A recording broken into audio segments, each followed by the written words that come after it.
Good day, everyone, and thank you for joining us. I'm Rita Tritcher, Senior Business Writer and columnist with the Globe and Mail, and I'm very pleased to be here today to be your host and moderator. Before we get started, I would like to acknowledge that the land on which the Globe and Mail is headquartered is the traditional territory of the Wendat, Anishinaabe, Haudenosaunee, the Métis Nation, and the Mississaugas of the Credit First Nation.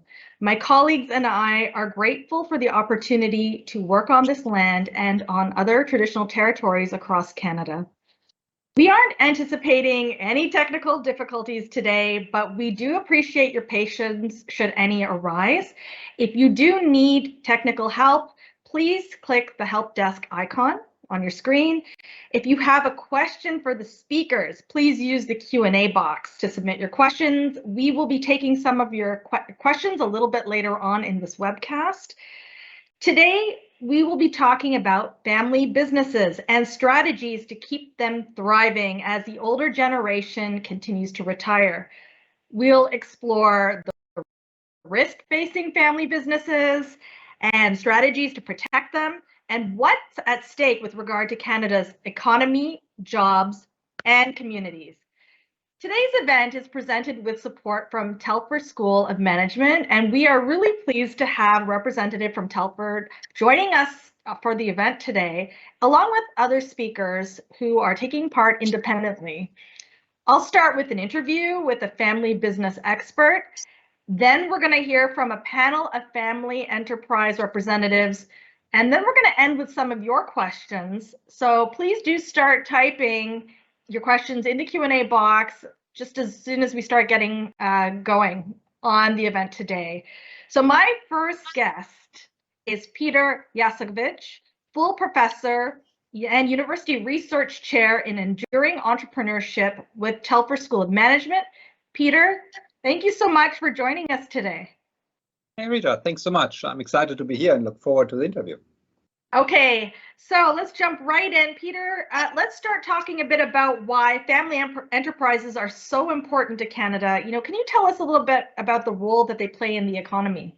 Absolutely. Maybe you should first of all start by defining what family enterprises are. So these are businesses, organizations that are largely influenced or majority controlled by a family, very often the founder's family. And a family business is a business where the founder is joined by family members or where he passes on the business to family members such as his or her kids. And these businesses are very important, not only to the Canadian economy, but essentially to all economies globally, at least all market economies. Well, they are the backbone. They are the backbone of our communities, from the small village to the large city. They are the backbone of our industries. And whether it is from the small restaurant around the corner over the big car dealership or to, iconic national companies such as, Saputo, McCain, and others, it is family businesses. So I would guess, based on the data that we have, that more than half of all businesses in Canada are family businesses. And it's probably roughly 2/3, and they contribute more than 50% to our GDP and employ roughly half of our workforce. So they are essential and critical for our communities, for our economy, and for us. Okay, so what is happening right now with family businesses in terms of the generational handover? What would you say the trends are? Well, the baby boomers are retiring. That's simply what is happening. And there's a lot of data out there from various countries strongly suggesting, well, that many founders, many people who got a business from their families are about to retire or have recently retired. To give you some data from Europe, where there is more data than in Canada, they estimated that it's roughly in Western Europe 660,000 businesses that need to be passed on, and roughly 200,000 of them are in trouble because there is no apparent heir or successor. But that's actually very worrisome because these are the businesses that have survived, the startups that that are part of their communities. They pay taxes, they employ people locally. And then, then comes the moment to pass them on as the main owner or the leader or the owner's group is about to retire, and there's nobody who can take over the reins, right? And then, that's major trouble because these are successful businesses, successful otherwise, but now their existence is threatened. because who will, pick up the torch and carry it on? Okay, so why is the handover process so complex? Aside from the fact there may not be an obvious successor, what are some of the considerations or realities affecting the next generation of business owners? So there's a number of them, and that's why we are here at the Teva School of Management at the Family Enterprise Legacy Institute to both research the hurdles that these families are facing and the solutions that can be provided actually for them to continue to be a force for the Canadian economy and society. So to mention a few, well, families are changing rapidly. Families are changing rapidly, and what used to be common in the past is not anymore common, that people grew up in the same community and they would the kids would take over from the parents, they would forever stay there. The generation nowadays has ample opportunities. They have opportunities to go elsewhere, to do other things, to get into other industries. And it's not taken for granted, and it shouldn't be, that they'll come back to the small town where they were raised to continue working maybe with their parents or with other family members and taking over the business, right? They also want to be taken seriously as partners, not just as kids. And so the question is, what will happen to all these businesses when the next generation is unwilling, unprepared, both take over? Okay, you're also interested in this topic, not just because you're an academic, but also from a personal perspective. Can you share a little bit about your family's own business story? Sure, I can. Yes. So I was getting my education. I come from a business family myself that actually goes back a long time in Poland. And I was working in my uncle's business as a teenager in Norway, and it was very successful, medium-sized family business employing people in several countries, and the music business, music instrument business, and we're very successful. In the late Middle Ages, I think we started building and renovating churches, later with candle factories, and then we're selling instruments, mainly church organs, but also other instruments. And my uncle passed away too early, very surprisingly, and there was no succession plan. I think he was what people might call the benevolent patriarch. And then major family conflicts erupted, and the business was then shut down, and kind of a fire sale of assets, and people lost their jobs, including family members. Nobody really understood what happened. And for me, it was, oh my God, why isn't there anyone to help? Successful, they had very happy customers, they had great employees, and within 6 months of time, it all changed dramatically, and it all had to do with a lack of planning, a lack of preparation, a lack of development of the next generation, and then there was just problems and squabbles that unfortunately also had a very negative effect on many family members. So I decided then to change a bit my career plans, that I need to figure out what's happening here, and maybe we can help prevent other family businesses from facing what we faced back then. Okay, that's a very personal story, but one that illustrates this point very well. Can you share an example of what a typical small or medium-sized family enterprise might be facing now? And I think when you and I talked earlier, you gave the example of, a Quebec manufacturer. That's a virtual company. I don't like to name family businesses. They don't mean spot. Let's talk about hypothetical example. Maybe it's a 40 employees big manufacturing company in a town in Quebec, and they've been doing amazingly well in a niche where they're purported creating metal parts and exporting them, very successful. But now maybe the kids, they studied somewhere else, found a partner somewhere else, or they have a job somewhere else. They're not so excited about coming back to the town where they grew up, right? The owners are aging, and they kind of, they also maybe have trouble to let go or think about alternative plans. They implicitly assume it will all fall in place. They know they ran a business really well for maybe 20, 30, 40 years. But now, everybody gets a bit antsy, right? I mean, the kids kind of say, what's happening there, right? Nobody talks to us. It's all implicit. The parents kind of think, well, the kids will one day show up and take over, right? But they don't talk about it. The employees get worried. Some of the best employees start leaving as they're worried what will happen. The owners and maybe the family members working in business don't talk about it. Then we see that some maybe customers get a bit worried. What will happen with that business? The owner's now already 70-something, still doesn't talk about it. Maybe, future customers are worried about whether these people will be able to service the parts they'll be buying, right? the banks start pushing and asking, what about that long-term loan you have and line of credit? And you see that there's a lot of small fires that are starting and nobody's extinguishing them. And we see here that, there is a window of kind of to take care of a transition plan and to help businesses, but very often the older generation is maybe not so excited about letting go and doesn't want to kickstart these discussions. They take a lot of things for granted. And just because they've been good at running a business for such a long time, doesn't mean they're good at transitioning it. You usually only receive a business or a group of businesses once, they only pass them on once. So a lot of bad things can happen. And so the point is, they usually need help. They need to become familiar with best practices to avoid the case where, the glass becomes half empty rather than being half full. Okay, so you've already started to allude to this, but what are some of the common pitfalls or mistakes that family enterprises make? Yeah, it's a great topic, and this is part of the research we're doing here constantly, the Family Enterprise Legacy Institute. But I think one thing is that in families, a lot of the communication is implicit, and a lot of things are taken for granted, and maybe that applied from the previous generation to the current senior generation, but it doesn't apply so much to the next generation. The kids, the adults who are now adults, who are now getting the education and work experiences. So you cannot take them for granted, right? And I think a lot of senior generation members take them for granted. You need to openly communicate, and these discussions, they have to start early, right? Around the kitchen table, not 20, 30 years later around the boardroom table. They have to start much earlier. So that's one thing.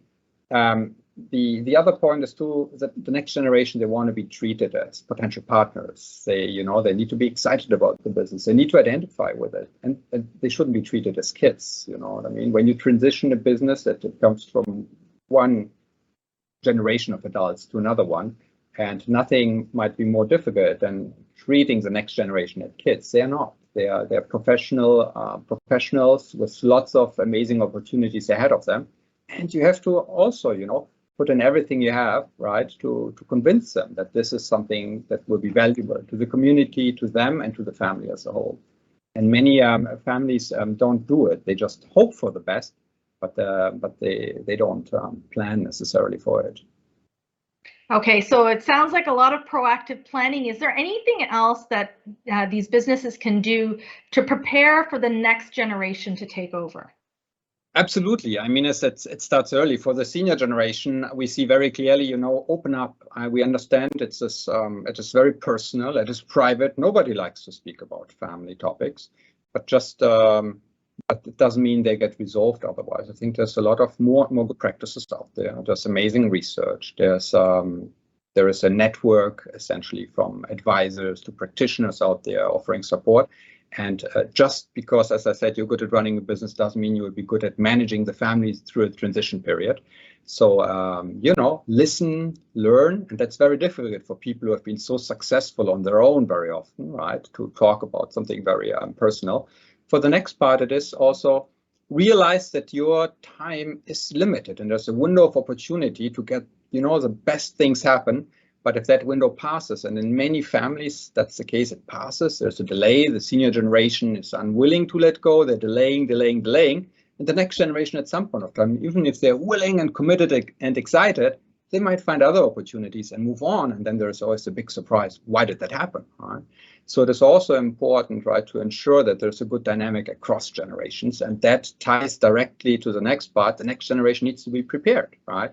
From the discussions around the kitchen table, maybe to internships and work experiences, but then also through formal education, such, for example, here at the Telver School of Management, and then with appropriate work experiences outside, right? So for them to make the decision whether it's actually the right thing to come back and work in the business, or maybe to become a responsible owner without actually going back. So there's various options out there. We see a lot of next generation members who, until a pretty late age, haven't yet figured out some of these things because they just didn't have the opportunity to ask important questions and get some relevant answers. That's why we collected the most relevant questions of next generation members and put them together in a book where we got together the global community of family business professionals, academics, and global business families to answer them, to kind of kickstart these discussions that are so necessary from the kitchen table to the boardroom table. And other than a kind of realizing time is of essence, preparing, obviously it's communicating. And at the end, it's also, it's implementing the plan that should be out there. And that hopefully will then ensure these legacies to continue and to thrive for generations to come. Okay, great. Thank you for those practical tips and bits of advice. We're going to have more of that coming up. Peter, we're going to have to leave our discussion there for now, but don't go anywhere because we're going to bring you back toward the end of the webcast to take some audience questions as well. Now I'd like to bring in our panelists. First, we have Arjun Stevens, President of Que Pasa Mexican Foods and General Manager of Nature's Path Organic, based in Richmond, British Columbia. We also have Patricia Saputo, co-founder and executive chairperson of the board and strategic advisor for Chrysalia, a family business advisory in Montreal.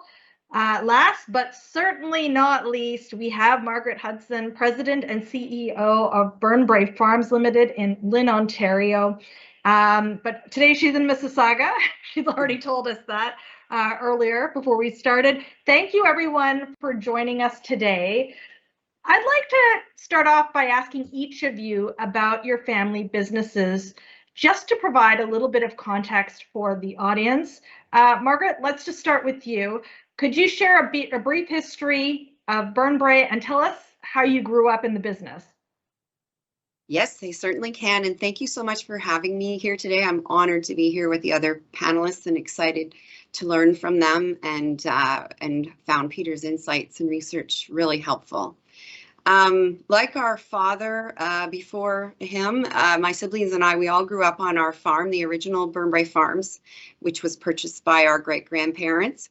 My great-grandfather was a dairy farmer, as was our grandfather, and we really got started in the egg business through the efforts of our father, Joe Hudson, and our uncle Grant. And my dad, back in the day, they taught agriculture in high school. So it was in 1942 when he was 13. He was introduced to this new breed of layer hen that was being developed. And he brought 50 baby chicks home and raised them to be pullets at our home farm in Lynn. And that's how, this new breed of layer hen was introduced to our dairy farm. My dad grew up in the business with his father and brother, and they grew the business and the egg part of the business. And by the 1950s, egg production had pretty much taken over as the main activity of the farm. And now today we're one of the largest egg companies in Canada, with farms grading and processing operations in 5 provinces. And our dad encouraged all of us to work in the business and just to work in general. And like my siblings before me, I was sent over to gather eggs at an early age. And in fact, I think my first day was Christmas Day when I was 8. And I was sent up to the chicken barns to help the others finish early so they could get home to their families. So really big work ethic that was instilled. And soon after, I followed gathering eggs on the weekends to earn my spending money. And pretty much we all grew up in the business doing odd jobs like packing eggs, picking eggs, working in the office, typing memos. I worked in the layer barns. And we've encouraged our next generation to do the same as well. And so we're now 6 generations farming at the original Burnbrae Farms and 3 generations in the egg business. And I just say it's incredible how much you can learn doing those jobs, especially as you start to evolve through the business. You can really tap that knowledge and understand the business in a greater level of detail.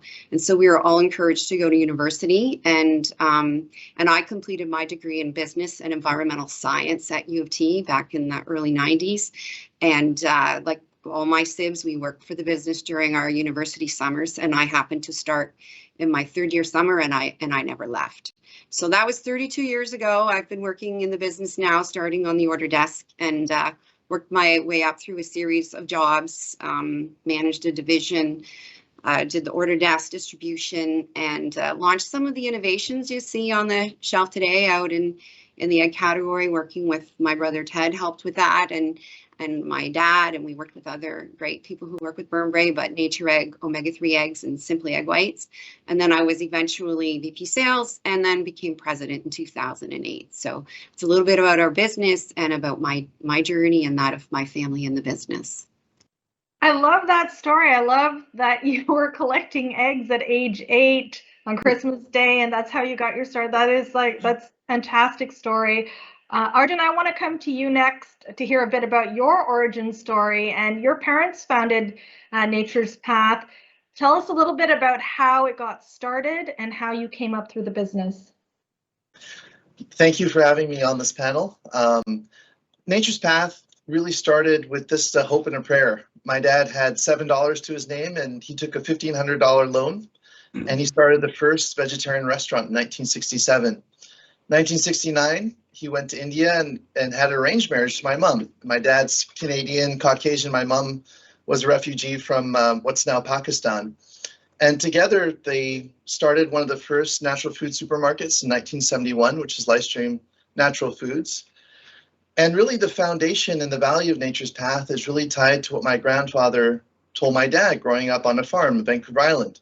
And that was always leave the soil better than you found it. That simple model embodies everything that we do at Nature's Path. It's why we're fully organic and non-GMO. And in 1985, my parents, with having no experience in making cereal, decided to go into the cereal business. So they started the first certified organic breakfast cereal plant in North America, and almost didn't make it. They had lots of struggles along the way, 6 mortgages, and then finally the business started to get more successful in the 90s. And I kind of watched all that sacrifice and all the passion and energy my parents put into the business, and inspired myself and my sisters to get involved. So from a very young age, similar to Margaret, we had to work in the business. So I worked in the restaurants as a dishwasher and a busboy. When we started the cereal factory, I used to get paid a penny per sticker to label the boxes. Used to do all sorts of odd jobs, and I swore to myself, I was like, I'm never going to work in this business. I'm going to get a job afterwards. But somehow my path led me back into Nature's Path, and I ended up doing my degree at Queen's University, undergrad, and then I did internships in the business. I took some advice from a trusted mentor, said, hey, give the family business a try, see if there's something you like about it. So I did internships in operations, and I fell in love with marketing and creating new products and innovation. And then for the last 16 years, I've been fully involved in the business every day and loving it. We have close to 700 team members. We have facilities in both Canada and the US. We purchased Casa about 9 years ago, which was another family business in Western Canada. And they decided to sell to us because they said, hey, we want a family to take over this business that's not going to shut down the operations and move it to the US or just be part of this big multinational organization. We want to have our legacy live through another family. And that's why we combined forces with Casa.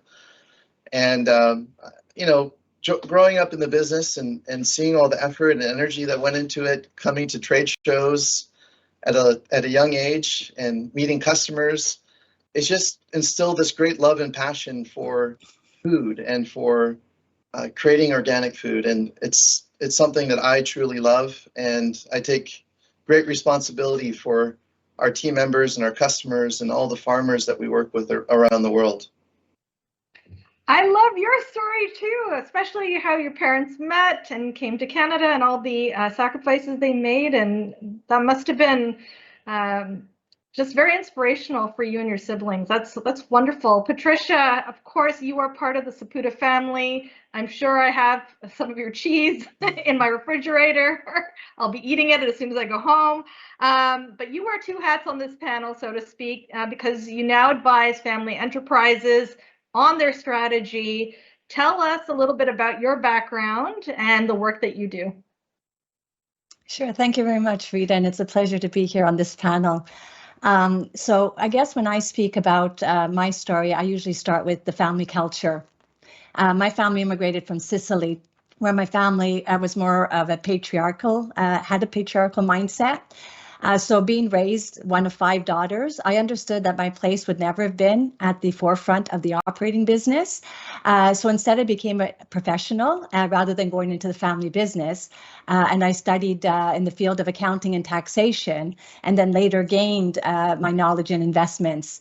So when I left Deloitte, when Saputo Inc. went public back in 1997, I pioneered in the single-family office space. That's where I started to distinguish between the Inc., being the operating company, and the family, as I saw them as two very distinct entities. The Inc. operates as a public company should, with its particular governance structures, whereas the family, or here I'll speak about my own personal family, it's which is one branch of many. We have the investment holding company that has become the business for my immediate family. And when we look at this business, the investment holding company business, there's four types of capital that we need to look at. There's the financial capital, the physical capital, the human capital, and the social capital. So over the years, I was able to develop the operating structures around the financial and physical capital of the investment holding company. But now we need to start concentrating more on the wealth transition from one generation to the next, so that we concentrate now on the human and social capital. And this basically is about the family members, each understanding who they are as individuals, where they stand within the family, and what their roles will be, within the community and, the world around them. So it's really about having them understand the different hats they wear and what room they should be wearing those hats in. So, there's a family hat that is worn in the family room. The director hat is worn in the boardroom. The employee hat is worn in the operating room. And then there's the owner's hat as shareholders, and what does that mean? What room do they sit in? We talk about having a vote or a voice, or in other words, you can say the decision making versus the opinions. And as Peter mentioned earlier, transitions in life are not always easy, and they don't work well and are not always planned out. So there's the expression that says, if you fail to plan, you plan to fail. So that's why I embarked on this new venture and co-founded Chrysalia, which is basically a chief learning and development office, or a C-suite service to help families with their transitions, to help family members understand the hat they wear and the room that they wear them in. So if I can just give a story, in the way that I see that, you have a father and a son. The son works in the family business. The father obviously is the founder and ultimate boss.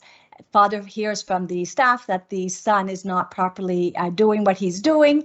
The father invites the son over to the house and brings him into the office.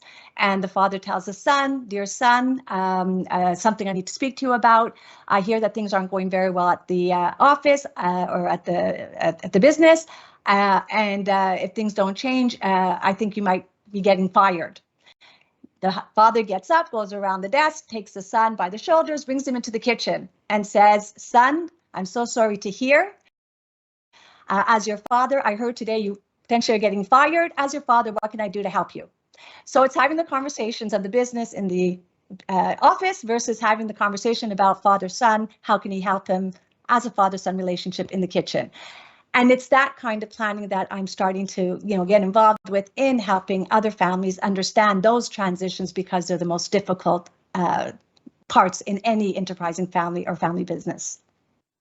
Oh, wow. That's a very illustrative example of these different hats, and then the voices versus the vote, example that you gave. Margaret, one of the biggest risks family enterprises face is the idea that the next generation might not want to take over and may not want to be part of the business at all.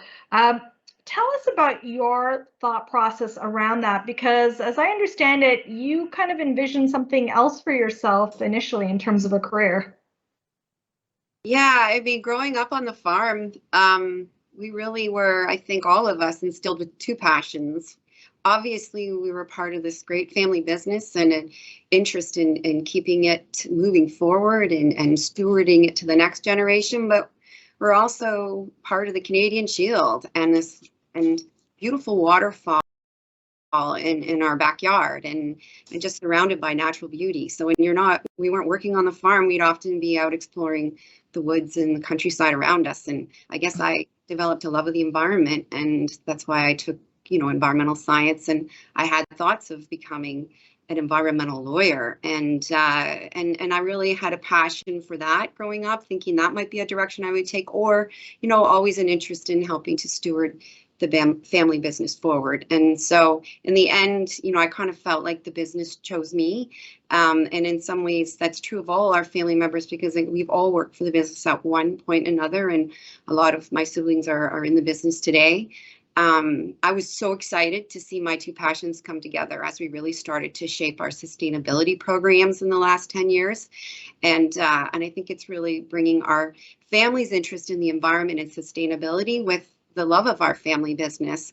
And my sister Helen Ann, as an example, has really worked alongside to shape a lot of our programs. And my brother Ted was instrumental in installing, the solar field at our farm in Woodstock, which operates off the grid, like a large commercial layer hen farm, which operates off the grid. And he and his poultry team were the ones that executed that. So it's really a coming together of all of our interests and shaping our sustainability journey, which I think is really relevant to consumers today and to our customers. And I guess I would just add, if you want to attract the next gen back, I think you need to play to the interests of the next generation and their strengths, and shape the business so that it will appeal to them, not just to the current generation or the prior generation. And I think having the ability of myself and my siblings and our ability to impact that, I think has really increased our interest and our attachment to the business. And, we recently had a family council retreat where our next generation shared many of their interests, things that could be really relevant to our business going forward, like electrical engineering or clean tech or digital. And it's just seeing how the impact they'll have and how the coming together of their interests will help to shape the future of our business, and showing they can have impacts that interest them, I think is critical. So I would just say that matching opportunities with interests are critical to enticing family members back. And certainly that is something that, our business did for me as well. That's some very practical advice, and I also like the idea of a family council and how the structure around that. Arjun, in a similar vein for you, what compelled you to stay with the family business?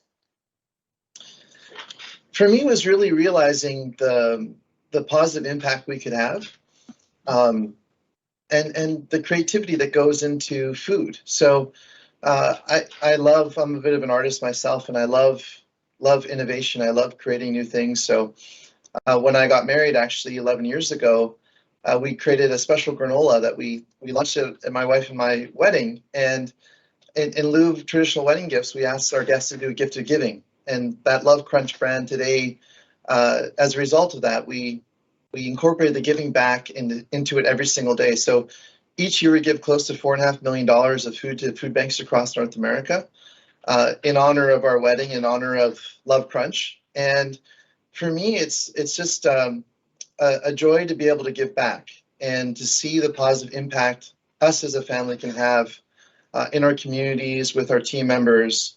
And that's also why, we decided to not sell out. We get probably an offer every single week from many, many multinationals like Kellogg's and General Mills that just would love to buy Nature's Path. And we say, hey, we're not for sale, because we have a long-term commitment to our communities, to our customers, and to the environment.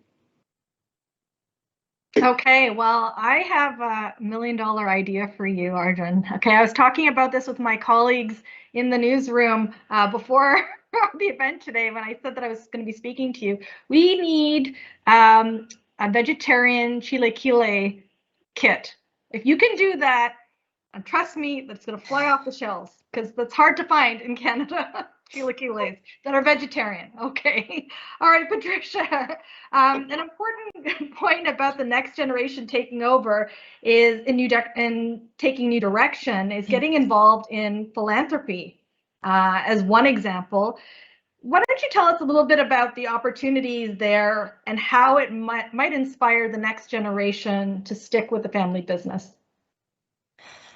Well, Rita, let me start by saying that my learnings throughout the years, I've come to realize that when we do speak about family business, as Peter, mentioned the definition of family business, I like to expand that to family enterprise. because the family enterprise expands beyond the operating business. You get into the investment holding companies, as I mentioned, that we've done. There's also trust structures, partnerships, foundations, and as well as the family office. So the choices that one has are actually much more than just becoming an employee for the operating business. And I don't just want to speak about, I guess, philanthropy alone, but looking at their place maybe as a director in the business, or sit on the family council, as Margaret alluded to, or that foundation and having a philanthropic endeavor, or even at the family office level if they prefer to overlook investments, if they've got more of that finance mindset. So I look at it as, wealth provides the family members with many choices for them to choose from. So since the enterprising family is focused on growing the family's capital and protecting it, they need to be adaptive. They need to be coherent. Everybody needs to be unified. They need to live purposeful lives for many generations, which we call the legacy mindset. This is where, I recall my father telling me that my grandfather used to tell my father that there's enough wealth in the family to last 7 generations. My father had told me that there's enough wealth for 7 generations. I'm now speaking about enough wealth for 7 generations and so on. So these choices, that we can make are providing us with meaning in our lives. And wherever we find that meaning, whether it's in the businesses, as Arjun or Margaret have found their meaning in the business, or whether it's philanthropic endeavor, as Arjun's mentioning, or whether it's something else, I think that we all live more purposeful lives when we find that meaning. And that purpose usually comes when we're very passionate about something, which stems from a curiosity that we had. So that when we make those right choices for ourselves and that we become happier, we have that sense of fulfillment. And this helps the family members move forward to also achieve not only the individual goals of the individual, but the common goals of the family moving forward. So when we look at a family, we can actually probably measure their level of happiness by looking at the least happy family member. And as we try to elevate that one person in the family, it puts a weight on the entire family. And hence, if we don't gauge the happiness quotient closely, that's where we end up spending more time and efforts in trying to elevate that one, and why you want to look to see where each individual family member's true passion lies, and that they've made the right choices for them, not necessarily where they're expected to have been placed within the family. Okay, that's an important point. So I just want to talk a little bit about strategies and advice now. We heard from Peter that the handoff from one generation to the next generation can expose family enterprises to some huge risks. Margaret, you've taken a very mindful approach to grooming and preparing younger family members to come into the business. Can you talk to us a little bit about how you approach that?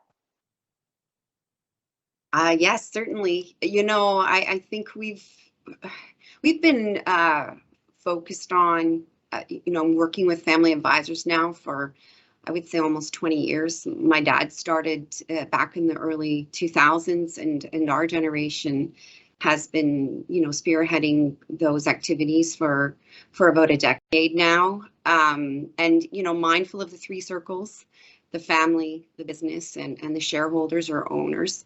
And we manage those 3 circles through, our family council.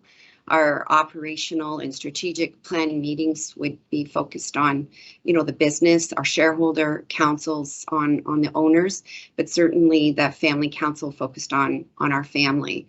And it's in the family and the shareholder councils that we, engage the family and guide the relationship between the business and the family. And that's where we work to educate the next generation, about the business, about opportunities to work in the business. And we've been very mindful about that, establishing, rules for entry, over a decade ago.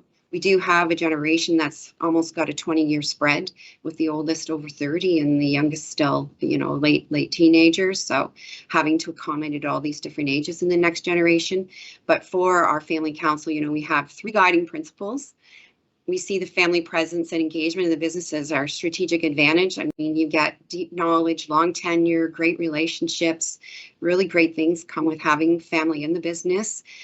We see our family values as being integral to the success of our business, our focus on community, our focus on the environment, all these things that our family has,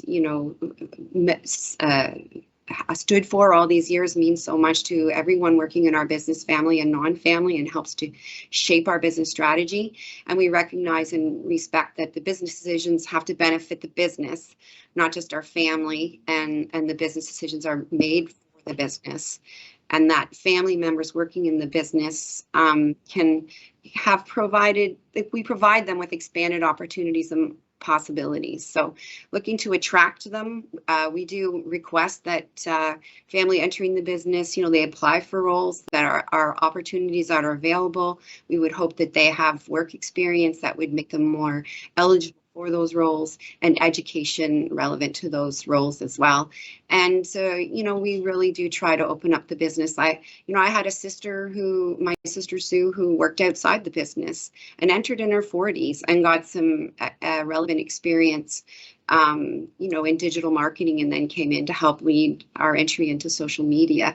So I always say that, entering the business doesn't necessarily have to happen fresh out of school. There's always trying to match opportunities with skill sets, and passion is really critical when you're onboarding family into the business, but certainly working to attract the next gen early on so that we have a clear succession strategy for the business. Okay, and Arjun, what would your advice be on managing intergenerational family dynamics? Nice, easy question.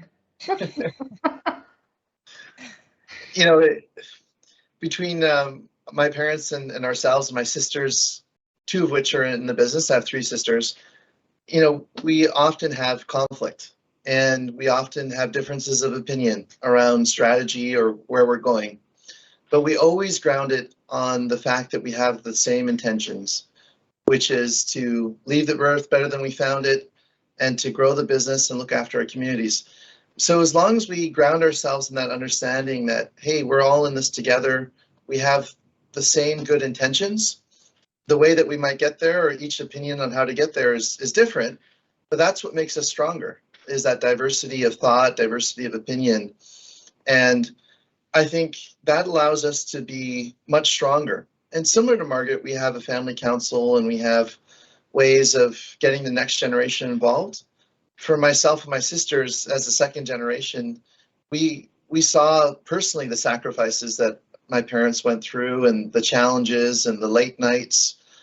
And I think that's our challenges with our kids. Now, my nieces and nephews, my two kids, I have a 5-year-old and a 7-year-old, how to get them passionate about the business, even if they're not going to be involved as operators in the business. How do we get them to be passionate about what we're doing, to be good owners, and then hopefully to engage some of them to join the business down the road, and to carry the mantle forward, and to grow within it. So I think that's our challenge that we face, and we're really excited to have worked with a number of family advisors and family council, and develop family policies to make that transition as seamless as possible. Okay, great. So of course, in addition to good strategy on the part of business owners and families, the government also has a role to play to ensure that family enterprises continue to thrive in Canada. And of course, we have the federal budget coming up this Thursday. Patricia, I'm going to go to you. What policy supports or changes would you say would help family businesses, whether it be at the federal level, provincial level, local level? What's on your wish list? Well, we've been hearing a lot of buzz lately about the government wanting to change in the budget certain rules that will hinder families from transferring their family businesses to the next generation, in that we will not be able to do so on a tax-free rollover basis. And when you have a private company that's expected to pay the tax on the sale of the business from one generation to the next, as you transfer the shares to parent to child, etc. If you don't sell your business, well, how are you going to get the funding to pay the taxes? And that's where then the families have to, whether borrow money from the banks or sell their businesses before they're even wanting to sell their businesses, does not help family and family businesses moving forward. So I guess what we would want to make sure is that the government understands how important family businesses are in Canada, and that keeping them within the family's hands without the extra tax burden on them is something that I think everybody is wanting to see. And it should not be seeing that, the wealthy are just trying to get wealthier. I think it's that the more that it stays within the family members' hands, they do create the jobs, they do, do so much to the Canadian economy. I think it would be terrible if you switch that out of the family's hands and put it into private people, private equity or non-family hands, where their mindset is very different than that of the family's mindset. Okay, and Margaret, you also have your own kind of call to action for government. What are the business issues that you see as being most pressing? I certainly agree that, the tax upon transition is a big deal. It's a big expense. I mean, we are trying to plan for that, but it's a big consideration. I think our business recently has been really hit by the labor crisis, and just making it easier to find foreign labor, I think, is critical for our business. Support for automation. We know that there's carbon tax coming, support for transitioning away from fossil fuels, whether it's using them in our facilities or even with transportation, which is probably our biggest source of fossil fuel. And there doesn't seem to be a clear path forward how we're going to transport goods without fossil fuels on trucks anyway. And, and just taking away some of the red tape to bring products to market. If you want to have a good, strong export market for, goods that are processed goods, like beyond just the core commodity, you need to have a nice, robust home market. And sometimes it's hard to bring Canadian products to market. So those would be some of the considerations that I would raise. Okay, and Arjun, I know you have views on this as well. And what policy or ecosystem changes would you like to ensure that companies like Nature's Path can continue to exist and thrive in the future? I agree wholeheartedly, both with Margaret and Patricia. Their comments were very apt and very wise, because we're facing very similar scenarios around the next generation transition, and just the overall business conditions and crises that we faced through supply chain and COVID. So I would just echo what they had to say. Thank you. Okay, so we're going to take some audience questions because I can see them coming in. And if you have a question and you haven't already entered it into the Q&A box, do so now, and I'll try to get to as many of them as before we have to wrap up. So audience question number one, what subjects do you feel are key for the next generation to understand to ensure the successful continuation of the family business? And so maybe, Peter, I'm going to ask this question of you. What do you think? What are the subjects that they need to understand? Well, it's a great question. I would say it depends a bit on the next generation, right? And I mean, it depends a bit on where they see their purpose and their interest, and also what kind of roles they want to assume. I think Patricia, and Margaret talked, very correctly about, the different rooms or the different circles, right? So every next generation member has to learn how to deal with other family members and how to keep roles separate. So starting things like conflict management. Conflict cannot be avoided, but conflict can be managed. And not all conflict is bad, as we've also heard from Arjun. Other points, it's the three big recommendations to any family member: communication, communication, communication. Right? A lot of things happen because we implicitly assume something, but the reality is a bit different, and people don't realize that sometimes for decades. So that's another one. And it's obviously also, if you want to get into business or in any type of family enterprise, some basic understanding of business and financial literacy usually helps. It's if you want to be able to cook, it's better to know how to crack some eggs. And so these are definitely basics. On the business side, there are basics on the family side, and on the ownership side, there's also basics. And there's a lot of governance topics, how to organize ownership, how to ensure proper reporting information. And I think the list goes on, and that's why it is important to start these discussions early on. Okay, so a very similar question for Patricia. So this is, you should have an advice column, Patricia, because here's the audience question. Our children are already working with the family business and have committed to take it over when my husband and I retire in 2025. What specific topics should we be covering in our quarterly family handover meetings? Okay, well, I think Peter just answered it. It's all of the above and everything that Peter mentioned. I mean, and it's, stating back to, understanding what role are they assuming? Are they assuming only the ownership role? Are they only going to be shareholders of the business and have no intentions of going into the business? Understanding that if they're in the operations, then what part of operations are they responsible for? Are they, part of the directors, the board, where they have a say in the overall strategy of where the company is going? So, when you're looking at, the different generations, and you have to understand, are you dealing with just your children? Are you dealing with, cousins in the future? Because when you get into the cousin consortium, that is, people are being raised by two different people. One is a sibling of, the other one is a totally independent third party, what we call in-laws, or sometimes seen as outlaws. So it's really just everything that Peter mentioned, and making sure that everybody is understanding step by step where they're fitting in. And if they're unsure, to ask the questions, and not to be afraid of bringing in external consultants to help them through. Not all consultants are made the same.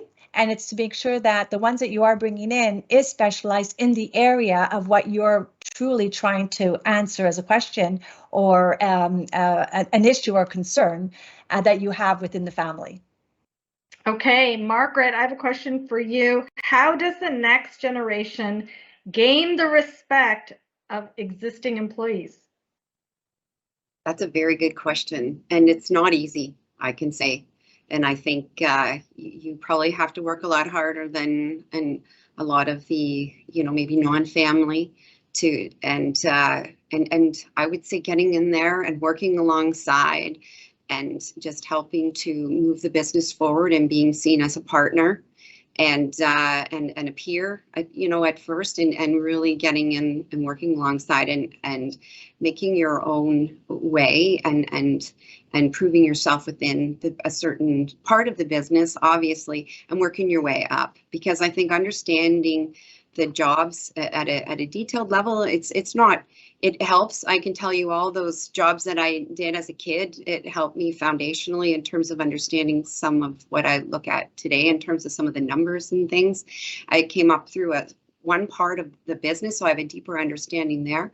I was more in sales and marketing and innovation, but certainly all the operational roles I did as a kid helped me to understand. But really getting in, working alongside, and being a partner, and gaining the respect, and then I think you'll develop those relationships that are critical to really playing a meaningful role in the business with the family. Arjun, is that something that you have given advice, either, I mean, your kids are little, but maybe to other family members, or is that something that you and your siblings encountered, that you had to gain the respect of existing employees as being the next generation? When we first got into the business, my sister and myself, you're the owner's daughter or the owner's son. So you have to work really, really hard, and you have to work collaboratively, and you have to work longer and harder than other people. And showing innate curiosity and not being entitled, I think, are the few things that I learned very quickly to gain respect, and then actually perform and do a good job.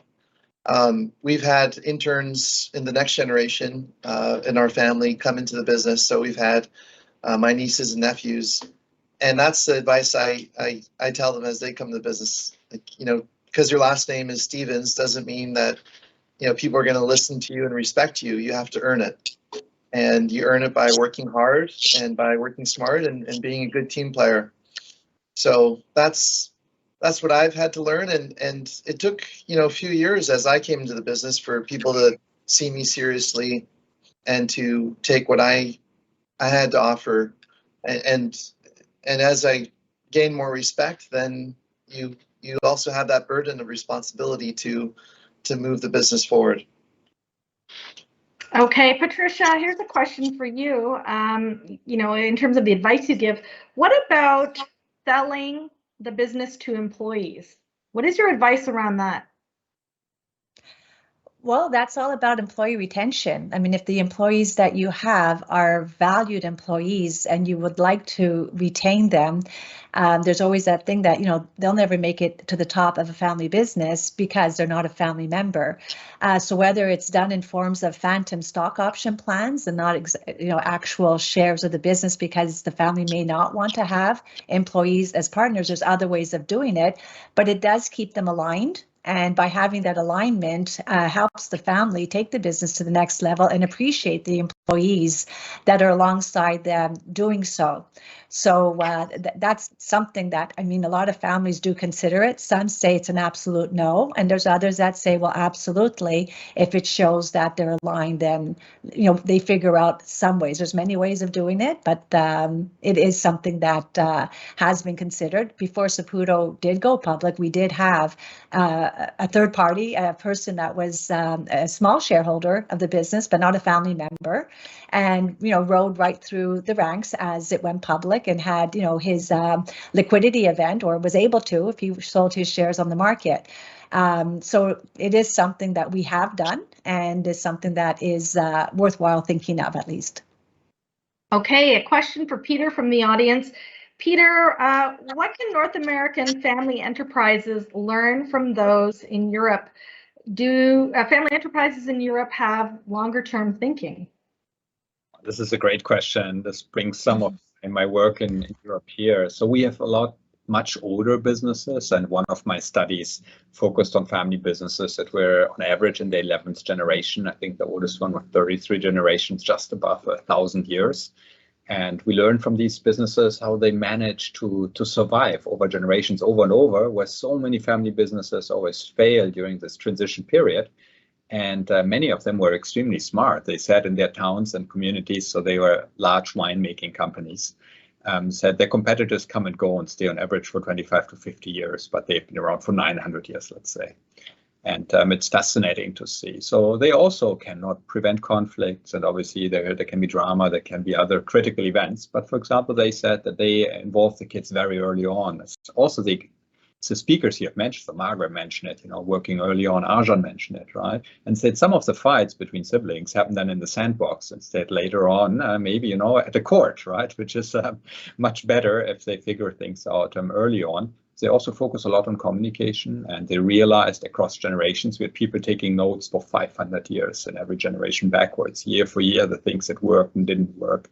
For example, that they realized every generation brings 50% of new blood, different ways of communication, different ways of expressing themselves, maybe different complexes, right? Different strengths and weaknesses, and how important it is to integrate them.